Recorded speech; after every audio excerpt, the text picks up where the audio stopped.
Hola y bienvenidos a Coffee Break Spanish. Welcome back to Coffee Break Spanish. In this episode, we're continuing on from where we left off last time because we've not yet asked for the bill in the cafe where we were having our coffees and our drinks and so on. So we'll be learning how to ask for the bill and indeed order some snacks today in this lesson. I hope you enjoy it.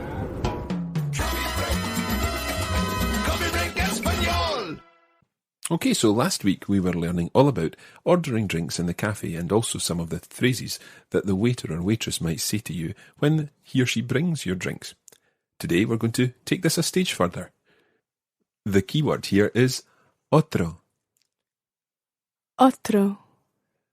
Otro means another or literally other, and it's a good word to practice your Spanish R sound. Otro. Otro. Otro. Otro.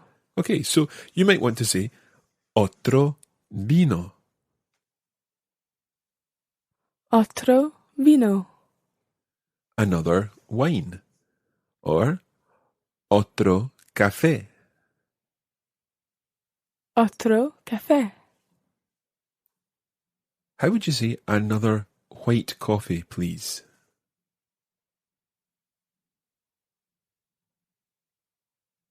Cara? Otro café con leche, por favor. Otro café con leche, por favor. Muy bien.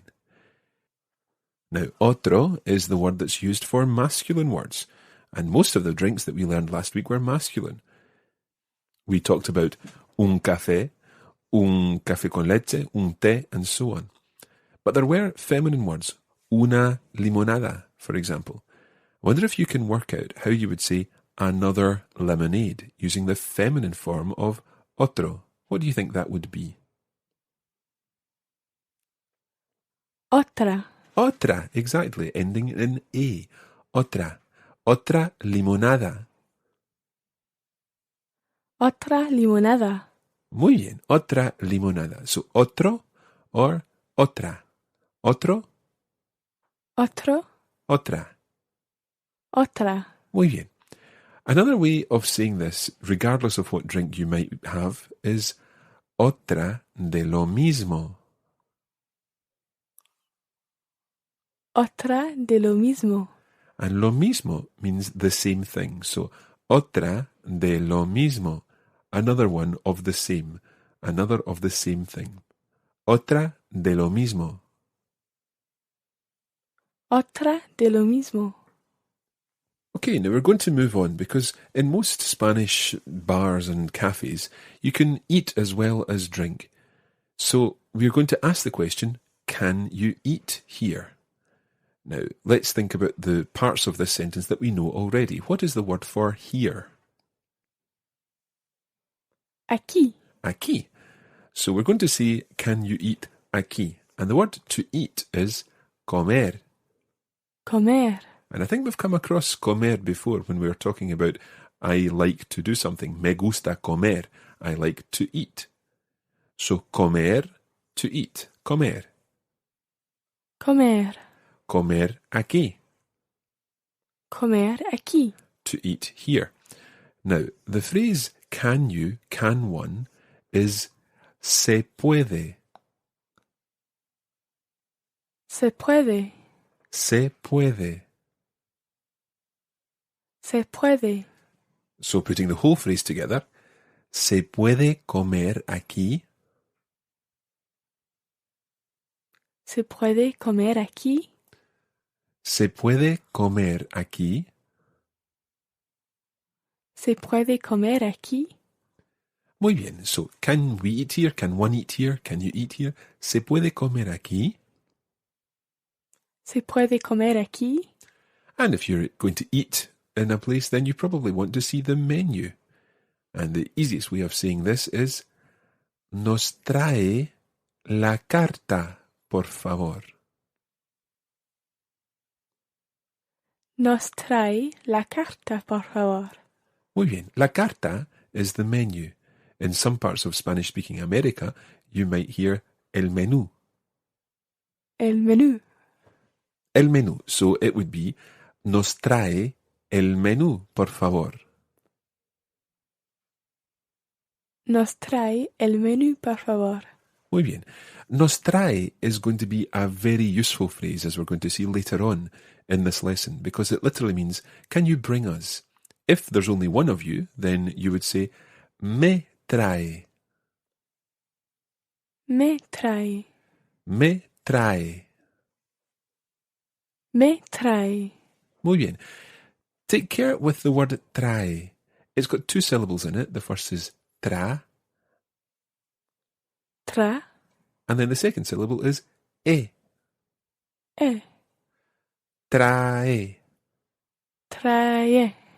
Trae. Trae. Muy bien. Okay, so let's think about some of the things that we may have to eat in terms of snacks. You might have un bocadillo. Un bocadillo. Watch the double L sound. Un bocadillo. Un bocadillo. Okay, now un bocadillo is a sandwich normally made with crusty bread, and it's the word used in Spain for a sandwich. In Latin America, you're probably more likely to hear un sandwich. Un sandwich. And make sure you say sandwich in a Spanish accent and don't just say un sandwich. Un sandwich. Muy bien. Now we'll practice those words again, but first of all, we want to determine what is going to be in our sandwich. So you might want to say that you want a sandwich of jamón. Jamón. Jamón. Jamón. Let's just take a moment to practice that ch sound, which I know some of our listeners are finding quite difficult because we've had a few emails about the ch sound. As usual, it's quite difficult to explain exactly how to create a particular sound, especially a sound like ch. But what we are going to try and do is train you to say this sound. The sound itself should be a sort of guttural roll in the back of your throat. This is not going to sound particularly pleasant when you're listening to this on your headphones, so I apologise in advance. And equally, if you're repeating these sounds, you might want to make sure that you're in private when you're doing that. You're trying to get a sound that sounds something like and then follow that with the vowel in, for example, the word jamón. Jamón. Jamón. Muy bien. Now, if you can't quite say the sound like that, then what you might want to try is putting your tongue up to the top of your mouth as if you're going to say the word Canada. And before you say the k sound of Canada, just hold your breath. So, Canada. And rather than saying Canada, I want you to open the space between the top of your tongue and the roof of your mouth very slightly and let air come through that. So, Canada. Canada. And that might be another way of producing that sound. Jamón. Jamón. Okay. Ideally, you would have a little trill in the back of your throat as well at the same time, so you get something like Canada. Canada. Yeah, it all sounds a bit strange. We're just trying to help you come up with a way of saying this. Try and avoid saying the sort of h sound, the jamón, like that, just as if it were an H in English. It really has to be something a bit stronger than that. Jamón. Jamón. Jamón. Jamón. So jamón, I don't actually think we've said what jamón is. Jamón is ham. Jamón. Jamón. Or you may be looking for a sandwich of queso. Queso. Queso. Queso.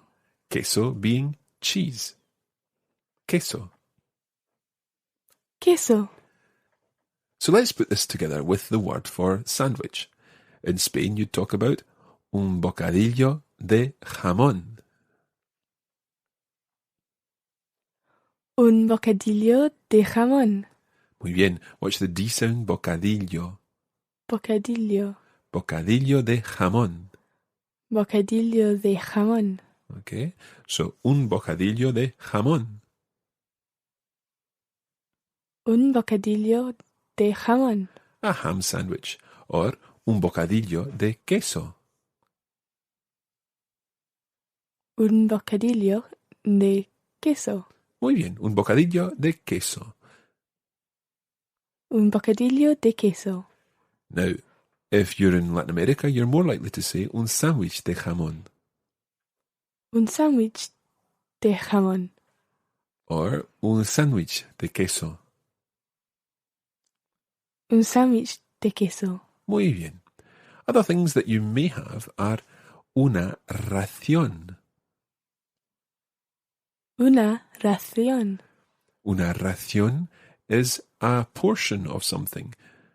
In Latin America, you would say una ración. Una ración.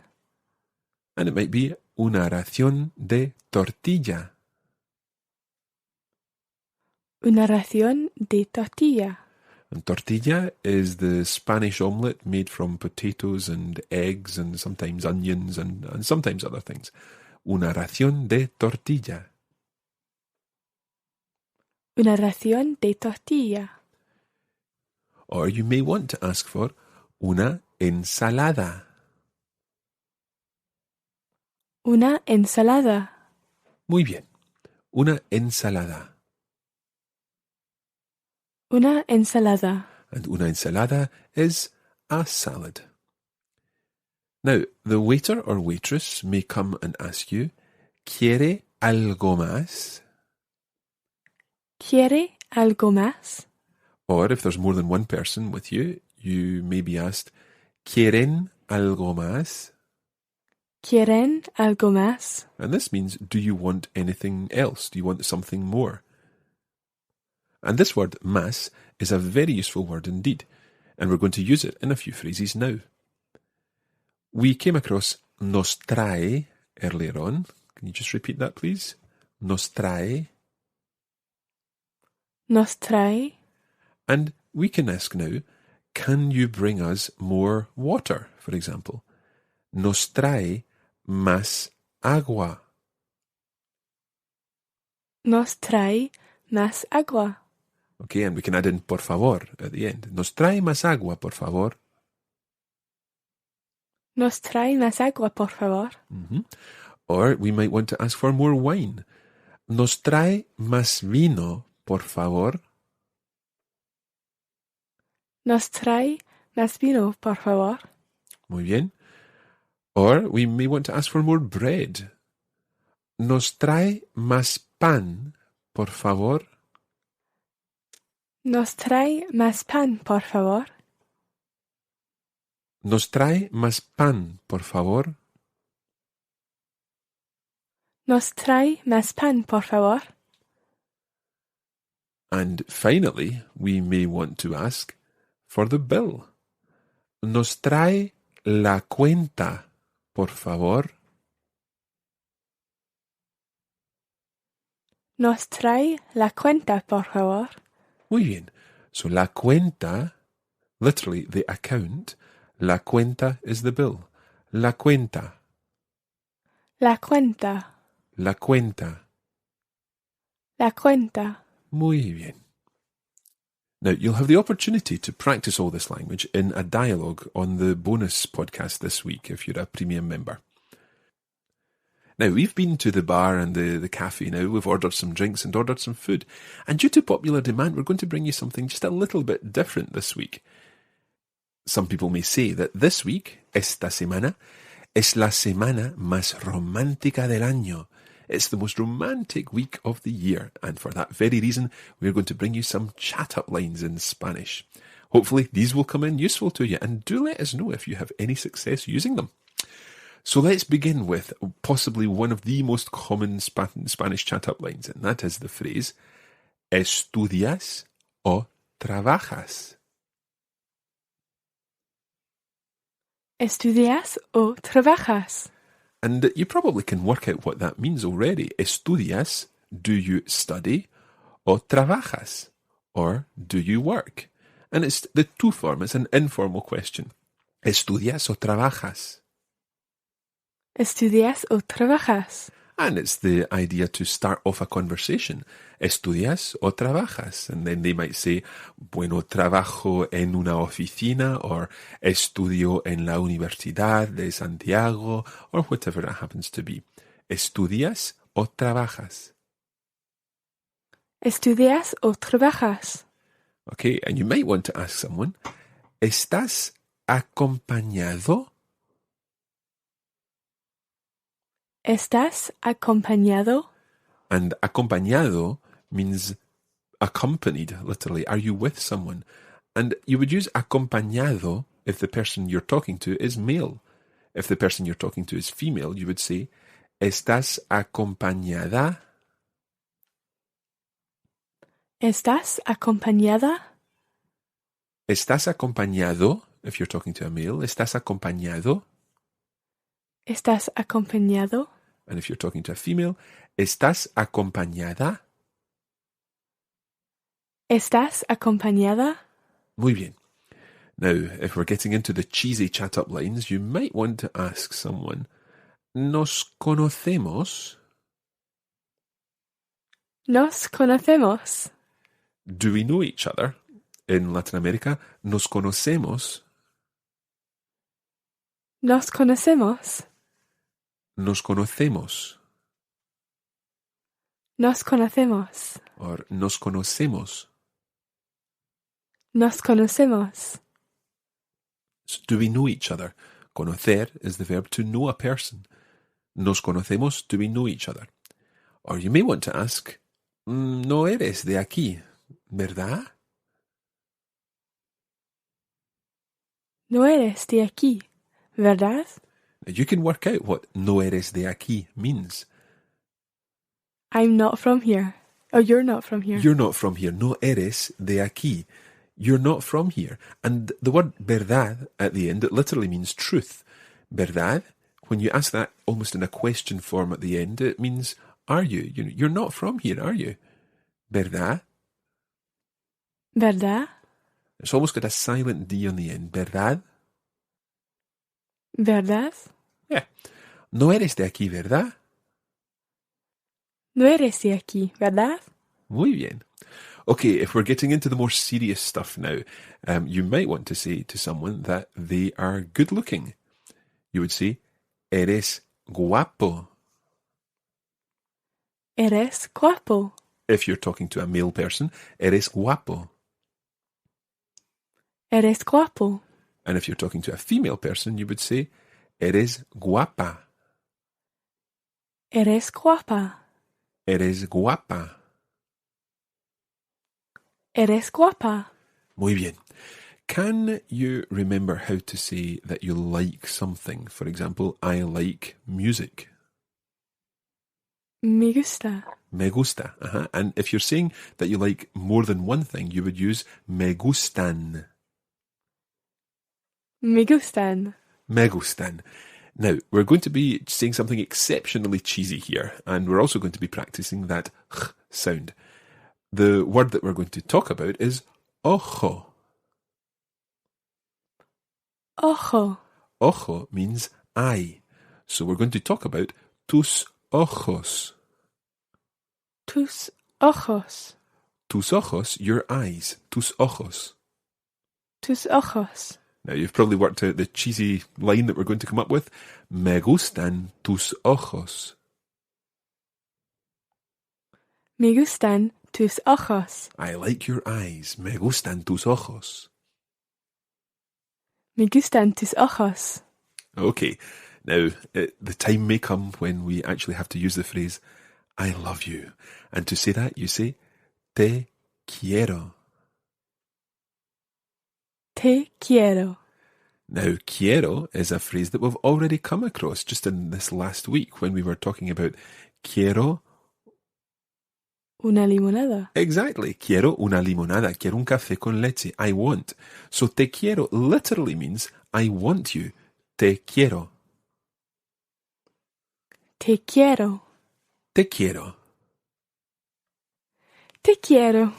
And it's the perfect way to practice that soft T sound in Spanish. You wouldn't say, te quiero. You would be much more likely to say, te quiero. Te quiero. Muy bien. We're going to use quiero one more time in an exceptionally cheesy phrase. Quiero pasar toda mi vida contigo. Let's split that up before you repeat it. Quiero pasar. Quiero pasar Toda mi vida. toda mi vida. So quiero pasar is I want to spend toda mi vida, all my life, my whole life, contigo. Contigo. Toda mi vida contigo. Toda mi vida contigo. Quiero pasar toda mi vida contigo. Quiero pasar toda mi vida contigo. So hopefully you'll be able to use all these romantic phrases with your loved ones on Valentine's Day. And one of the best ways of practicing your romantic Spanish is by listening to some songs. I'm sure you'll be able to find plenty of romantic Spanish songs either on iTunes or in your local record store.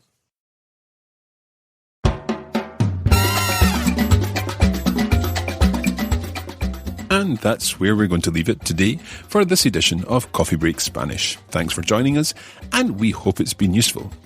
You can join the Coffee Break Spanish community on Facebook at facebook.com/coffeebreakspanish and follow @LearnSpanish on Twitter. Muchas gracias y hasta pronto.